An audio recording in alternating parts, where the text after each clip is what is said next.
Networking. Working within a group of people that we know and/or working within a group of people that we want to know. Let's quickly go through some techniques for effective networking. Number 1, when developing relationships through networking, remember that they must be mutually beneficial. The favor you do for someone else is expected to be returned someday. For each contact you give someone else, you expect one in return. For each tip you give out, you expect one back. Or as the law of sowing and reaping says, it'll come back to you multiplied. That's number 1. Make sure your networking relationships are mutually beneficial. Number 2, keep the relationship active. Schedule quarterly lunches.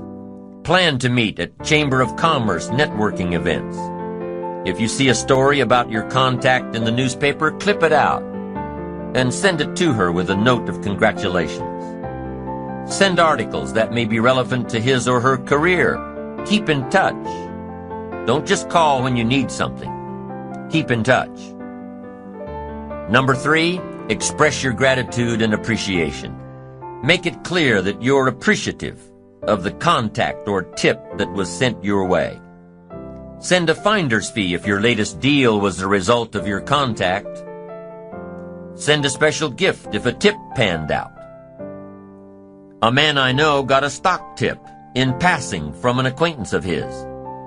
Well, the stock made this man thousands of dollars richer. What'd he do?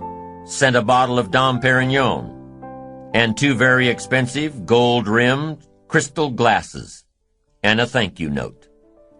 Now, he didn't have to do that, but I'm telling you, the recipient will never forget this guy. Number 3, don't forget to express your gratitude and appreciation. Number 4, keep your professional relationships professional. If it looks like jealousy is rearing its ugly head, firmly but politely cut it off. When the relationship no longer serves you, no longer is mutually beneficial, step away from it. If the relationship you're building through networking appears to be harmful, take a sword to it. The 5th key to networking is to remember the other person's need for achievement. This is an important tip to keep in mind, especially when you're dealing with someone who's not as advanced in their career as you are. By respecting this need, by providing guidance and leadership, by sharing some of your personal experiences with this person, they'll end up bringing opportunities to you. Why? Because they value your insight. They value your experience. And most of all, because they value the time and the knowledge you've shared with them. Acknowledge those who are on their way up. You may just find out one day that it was your extra effort that gave them the boost they needed. So, with your communication skills in place, you'll increase your ability to work well with others. Listen, talk, share, sympathize, empathize, and when you extend your reach to work well with others that you know, you'll be able to extend your reach to work well with those you don't. You'll be able to develop networking skills. And once you do, you'll find that networking is an incredible way to increase your opportunities, tip by tip, contact by contact. And now recall the laws of sowing and reaping, of giving and receiving.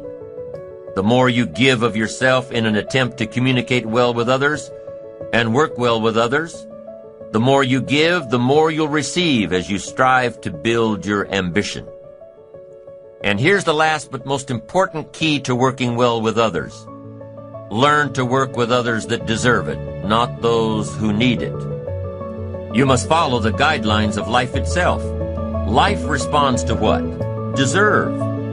So work with the people who deserve it, not the people who need it.